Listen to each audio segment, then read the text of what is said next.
Now, moving topics, but keeping on the Liverpool theme, we're going to preview all the Champions League fixtures coming up in midweek. So why not start with Liverpool against PSG? And LME, is this a harder game for Liverpool against this PSG or against the PSG stacked full of stars, where we know several teams have had issues in the Champions League, none more so than PSG over the years? No, this is a harder game. Luis Enrique now has this PSG team clicking. They actually haven't lost. You have to go all the way back to their loss to Bayern Munich in November for a PSG loss. They're running away with Ligue 1, which is obviously not surprising. But what Luis Enrique has done, which has been his aim from day one, even with the Mbappé drama, has been to just make them a more collective unit. And by the way, now that they have Kvaratskhelia in this team, they become even more dangerous. So these are the two most informed teams in Europe going up against each other. This is going to be a very difficult game for Liverpool, I think, because they are clicking for all the reasons that we just discussed. Here's the thing. It's not just about the individual. Here's what I'll say. They're both actually very similar in terms of how they're doing things right now, because they are together as a team going forward and together as a team protecting what they have. I mean, PSG destroyed Brest in the Champions League. It was embarrassing. And they've kept on going and winning. So now this, to me, is an interesting matchup. I think Ousmane Dembélé did a tremendous favor to himself in going back to his country and playing for PSG. From Barcelona, of course. I mentioned Kvaratskhelia, of course, but there's so many weapons all over. So I'm excited about this one, and it's the most difficult matchup for me to predict, because over the course of two legs, and obviously Arne Slot has to also focus on what's going on in the Premier League and the Carabao Cup final as well. So it's going to be a tricky one, but to answer your question from the very beginning, this is a much harder task than all those superstars. They are talented, collected, very smart unit against Luis Enrique. Two very good managers, two very good teams. It should be great. Last time Liverpool lost at home, this will be the second leg against PSG, was that 5-2 against Real Madrid. Not many teams go to Anfield and get a result. Therefore, Beth, does PSG need to win this first leg on home soil? Would a draw not be good enough to go into a second leg in front of a full house? Yeah, I mean, Liverpool beat prime Barcelona with prime Lionel Messi 4-0 at Anfield. So I think I completely agree with LME. I think PSG are a really scary proposition for a lot of teams at the moment, and I think that they will undoubtedly give Liverpool a really hard time of it, I think, over the two legs. But Liverpool will feel like with Anfield behind them, they can beat anyone by 2-3 goals if they need to, if the atmosphere is at a certain level and the crowd are up for it, which they most certainly will be. So yeah, I think even if Liverpool were to lose the first leg by 1 goal, maybe even 2 goals, but certainly 1, they would feel like they would have more than enough to go at Anfield and give it a real good go. So yeah, I would say from a PSG perspective, I think they definitely probably need to win that first leg.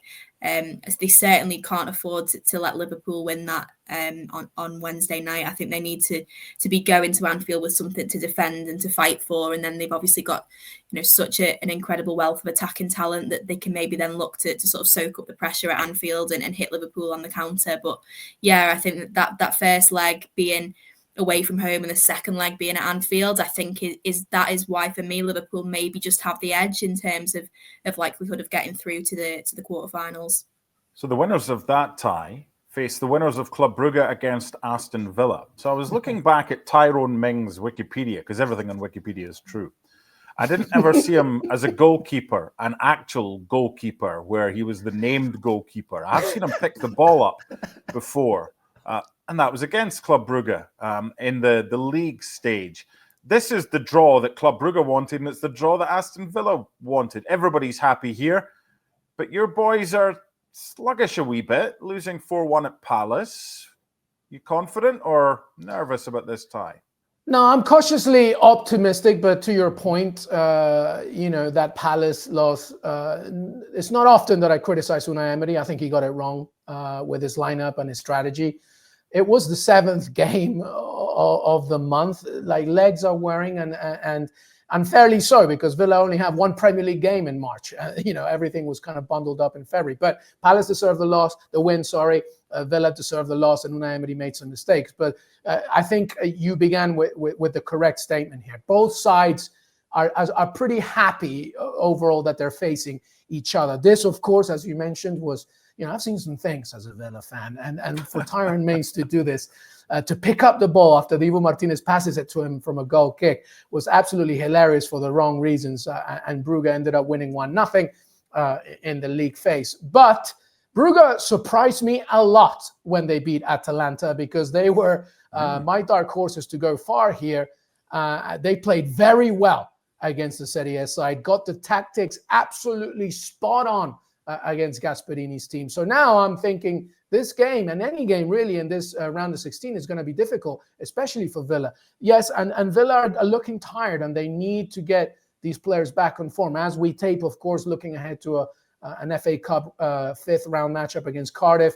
On paper, obviously, it should be a Villa win, but there are injuries, and I am worried. But hopefully, because it's two legs, Villa will remain close. Unai Emery is so experienced in Europe, and just like Beth was talking about Liverpool doing the business back at Anfield, I'm hoping that it's close in the first leg, and then back at Villa Park, Villa will come out victorious, and then we'll see what happens. But yes, then it gets really interesting, of course, in the next stage. Yeah, it does. Let's stick with a Tuesday game, Beth, before we get to the Madrid derby. PSV against Arsenal. Now, Arsenal have got injury issues. They need a striker. They haven't really got one for the Premier League. However, they're going to get Saka back, and they may get others back between now and the end of the season that can walk straight back into the side when they're fully fit. PSG is not a bad tie. They're better than they have been in recent years, and it'll be tough. This isn't a bad tie for Arsenal, this draw, is it, PSV? Yeah, when that draw was made, I did feel like that was probably one of the best options that Arsenal could have. I think, in being drawn against PSV on this side of the draw, it potentially makes life a little bit difficult for them further down the line if they get there. But I think in terms of PSV, Liverpool obviously played them in the league phase, and it was quite hard to judge really how good they were, because Liverpool had a much changed team, virtually just a team full of kids really, and fringe players. And PSV only just about managed to beat them. So you would think that Arsenal, would be able to probably have enough to get them over the line. And I think, as I say, against Nottingham Forest, I actually don't think Arsenal were too bad. It is just finding those players to score the goals. And, I'm sure that is what Mikel Arteta and his players will be working on in training between now and next week, is trying to work out whether that be, Marino, whether that be Wanyeri having more of a role to play. I'm not too sure, but I think they need to find that goal scorer who can put the ball in the back of the net. I think man for man, the team, even Arsenal, a weakened Arsenal, the superior team. But I suppose it's just about who can be clinical and put the ball in the back of the net. The winners of that face either Real Madrid or Atleti. And before we came on, LME, I was doing prep for this weekend's game. Atleti have got Athletic Club at home. They had Barcelona in midweek. They've got Real Madrid this midweek. It's a crazy run of 6 games for them in March, but Diego Simeone never looks ahead further than the game that he's about to play. But we can look ahead to midweek. And after what happened in the final in 2014 and in 2016 as well, with Atleti losing to Real Madrid, they're not frightened of them. That's the one thing I would say about Atleti. They've got really good players as well. I think this is a really tough one to call. What do you think? Yeah, I love what you said about they're not frightened of anybody, because that's Atletico de Madrid. Yeah. They don't care who you are. And Diego Simeone, you mentioned that Barcelona game in Copa del Rey. What a game that was. And that's Atleti just not caring, just going through and through. And I'm going to tell you something. I see Atleti winning this, actually. I think that they're going to do the Muhammad Ali thing against Foreman in Rumble in the Jungle, when you're just going to take the blows, take the hits in that first leg, keep it close, and then in that second leg, because you're home now, you're going to go all out. And we mentioned this a few weeks ago about Atleti, and we know I'm a huge fan of Diego Simeone, because he has a team that they work in stages. First 15 minutes, we're just going to keep it tight. The next stage, we're going to make sure that we stay in it, even though you think even though you think as the opponent that you're taking the lead, we're going to keep on plugging away. And now we have the tools to do it. We have a really good Antoine Griezmann, Julian Alvarez, who's loving playing there, and then Sorloth comes in the last 15 minutes to absolutely give you that Muhammad Ali blow at the very end. And that's what I see happening in this game, by the way. I think Atleti's going to win. Real Madrid have issues defensively, and as attractive as they are offensively over the course of 2 legs. And I know you can never kill Real Madrid, but in this situation, I'm gonna go against the rub here, and I think Atleti are gonna win. Yeah, the second leg at home at the Metropolitano could be key because there's only one team that's gone there this season. Nobody in La Liga. Only one team that's gone there and won, and it's Lille. And Lille take on Borussia Dortmund on Tuesday. That's called What a segue. See, you like that? This one's tough. This is a toss of the coin. Probably Lille, because if they can win at the Metropolitano, they can win anywhere. But Beth, for me, this is it's like Real Madrid in the Champions League just become a different animal. So did Borussia Dortmund. So they're struggling in the Bundesliga. But this is a tough one to call, Dortmund against Lille. Who do you like to go through out of these two? Yeah, I think Dortmund obviously have that experience, certainly, of getting to the final last season. And like you say, I think they're a different animal, really, in the Champions League. Lille have sort of been one of the surprise packages, haven't they, of the campaign? I'm not quite sure anyone anticipated that they would do as well as they have done. So it is a tough one to call. I'm going to just say Dortmund edge it for me. Okay. But I could very easily be proved wrong. I think it's probably out of all of the ties, it's maybe one of the trickiest ones to call. 2 words for you, MD. Serhou Guirassy. He used to play for Lille, right? This kid, man, 4 goals against Union Berlin. You know, he's absolutely on fire. I think he's gonna. I think Dortmund. I think, like Beth said, their experience will outdo things, and I think in Europe they prove to be a little bit better. And by the way, we know that Lille destroyed Feyenoord in the previous game, but then they lost the French Cup a few weeks after that. So they're a little bit inconsistent. And then they're playing PSG tomorrow as well. So that might be taking a lot. I think Guirassy is going to score a hat-trick, and then overall Dortmund will come through. They can score. It's just can they keep them out at the other end? Let's stay with the Bundesliga for the Wednesday tie. I think it's 6 games now. Bayer Leverkusen are unbeaten against Bayern Munich. I said that Atleti aren't frightened, LME, of Real Madrid. And Bayer Leverkusen is not frightened of Bayern Munich. I'm still to be convinced by Vincent Kompany. Does this have a little bit of an upset written potentially on it?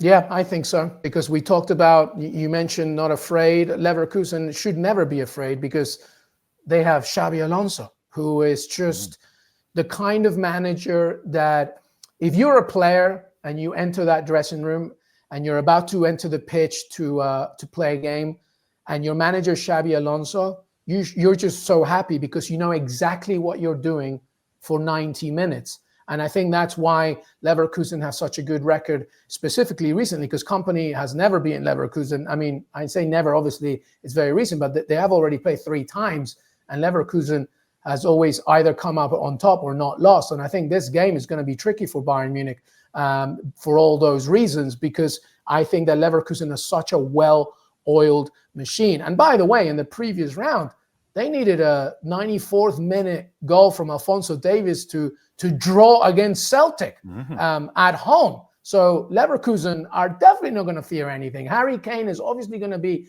the main man. There's so much other talent, but I think Leverkusen could squeeze in here. Beth, Benfica or Barcelona? Who goes through from that tie?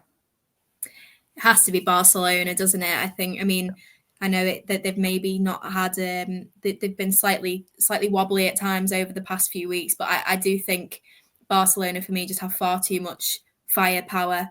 And of course, the last time that they met, it massively delivered, one of the games of the Champions League season. So fingers crossed it will be an equally entertaining game. But I think when you look at that side of the draw, Barcelona are probably my pick to get to the final from that side.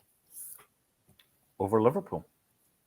Well, they can't meet Liverpool to the final until the final. So I think Liverpool from that side of the draw. Side of the draw, yeah. So is that your final then, Beth? I think a lot of it depends on the outcome of the Madrid derby. I think Liverpool's record against Real Madrid is absolutely terrible. Certainly when it comes to knockout games. So I think it would be some statement for Arne Slot to beat them, 3 times potentially in a season. But yeah, I think Barcelona are looking good for me on that side of the draw. Elamy, you can have the last one. It's never dull behind the scenes at Feyenoord, but they've got Inter. Can they reach another final? Who goes through from that tie? I think Inter. Simone Inzaghi remains one of the most underrated managers. I know that sounds silly outside of Italy, but it is to be so.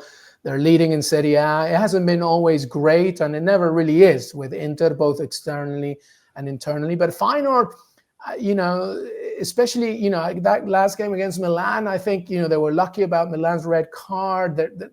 They're not exactly, they lost Santiago Jimenez, who's obviously a massive, massive offensive weapon. He was for them. Inter have the experience. They are looking good. They're also looking good in the Italian Cup as well. I think Inter have a very good chance of progressing against Feyenoord and going even further, just because they know exactly who they are in the Champions League and European competition. I see Inter going through, and then we'll see what happens after that. But Simone Inzaghi, to me, remains one of the best managers in European continental competition. That's